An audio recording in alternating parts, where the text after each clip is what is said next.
Hello there and welcome to a video about tier listing all the FNaF games. That includes the main series and all the spin-off games. This does not include the troll games though, but if you would like those to be included, tell me in the comments below. Now, let's get started. First, we have FNaF 1. There isn't much to say. It's FNaF 1, it's a classic, it has good gameplay, and it is the start of the entire franchise and Scott's descent into madness. Next up, FNaF 2. This one is also a classic, but the gameplay, from what I heard, is worse, but it is a classic nonetheless. Now, FNaF 3. This one wasn't as good, but it was different. The Springtrap jump scare was anticlimactic, but the general gameplay is refreshingly new. Now, FNaF 4. This one is really good. I like how it looks, the gameplay is good and the jump scares are made more effective due to the mechanics.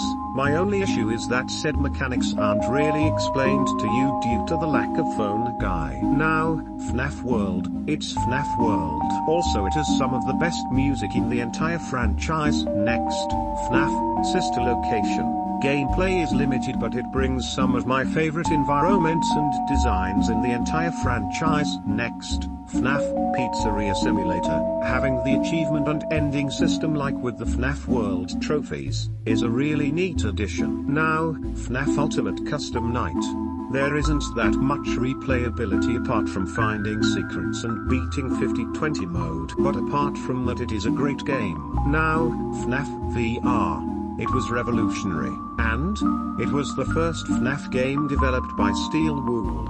It is my favorite of the FNaF games developed by Steel Wool. Now, The Curse of Dread Bear DLC, it's fine. Next up, FNaF AR. There is already a video on my channel about my thoughts on this game. Without the hardware problems people have mentioned about it, it would be near the top of my list. Now, for the first proper spin-off game in the series, this game was made for a St. Jude fundraiser held by Game Theory and featuring multiple popular YouTubers. St. Jude is a cancer research foundation which is more specifically for children. In this game you can collect a total of 500,000 points, and Scott said he would donate an amount of money equal to the amount of points collected on the fundraiser show. Scott later donated the full 500,000. That aside, the game is actually pretty fun with many secrets.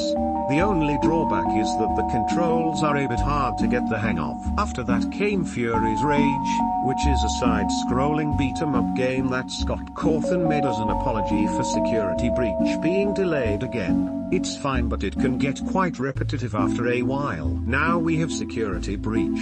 It is a death of an era but also the start of a new one. But my least favorite thing is probably being able to see yourself and other humans. In the older games, you could never see a non-drawn human, which somewhat added to the feeling of plausible reality. Next up is the Ruin DLC. It's just Security Breach but with less collectibles but better. This penultimate entry is technically a troll game. It is Freddy in Space 3.